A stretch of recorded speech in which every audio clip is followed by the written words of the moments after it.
سلام بچه‌ها، چطورین؟ با توجه به اینکه پاییز شده یه آهنگ پاییزی آوردم با کلی شات خفن، یه ادیت خفنم زدم.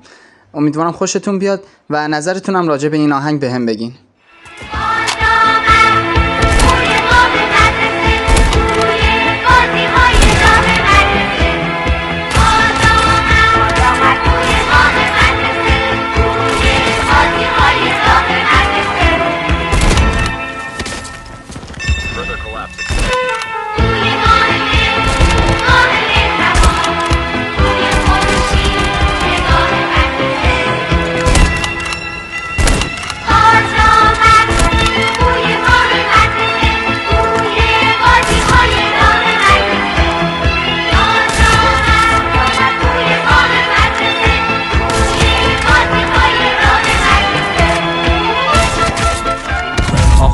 اونایی که مرسه نمیرن اعلام حضور کنن. راستی ویدیو رو لایک کن، منم ساب کن. ممنون.